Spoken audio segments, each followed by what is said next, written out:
Kulanja obadde tuna politics abantu ebirunde ebisatu Ssentebe awuniikiridde ng'abatuuze bamulumiza okwenyigira mu bumenyi bw'amateeka. Bino bibadde ku kyalo Bukasa ekisangibwa munisipali y'Ekira mu ggombolola y'e Bweyogerere mu lukiiko lw'ekyalo olwayitiddwa ssentebe w'ekyalo kino Joseph Kaddu nga lugendereddwamu kusala mpenda ku bumenyi bw'amateeka obweyongedde mu kitundu. Era wano abatuuze be basinzidde ne balumiza ssentebe Kaddu okutunda ettaka ly'abantu emirundi egisukka mu gumu kosa n'okwenyigira mu kutemula abantu.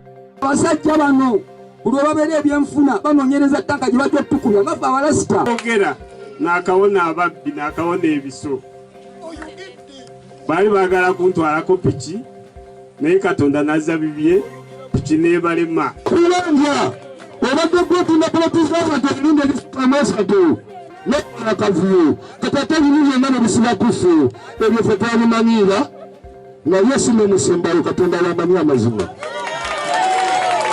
Ssentebe ono mukwewozaako asambaze ebimwogeddwako n'agamba nti kuva okulonda kw'abassentebe lwe kwaggwa waliwo abantu abatamwagaliza kitundu kino nga beefuula ab'amaanyi saako n'okukuma mu bantu omuliro n'ekigendererwa ky'okulwanisa obukulembeze bwe ne buwoofiisi obw'ekimpatiira era nga buli kamu kalina sitampu. Wetuba ya DC nga mateeka bw'abasiko n'abantu bano tesigenda kukkiriza kitundu kyange kweboneko y'abantu abatono ab'omugato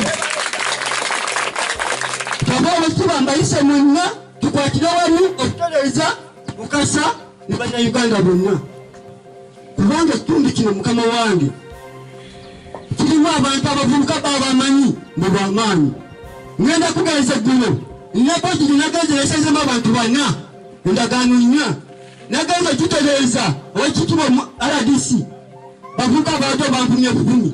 Joseph Sekasamba nga ye mubaka wa President mu Kira Municipality ategeezezza nti wakusinkana ebiwayi ebyemulugunya ku nsonga za ssentebe ono kasalewo ekyokkola era n'alagira buwoofiisi bwonna obw'ekimpatiira okuggalwawo saako n'okulabula abalimi b'enjaga nti baakukwatibwa era n'alagira abo bonna abagikozesa ng'eddagala okuleeta ebbaluwa ebawa olukusa okuva mu minisitule y'ebyobulamu. Kati abaziina muzuuke nga bukyali abasitaafu eziyigo abaganya okusalenga mu anytime buyakami tugenda kubeera abagenyi abatozunza nti njuki.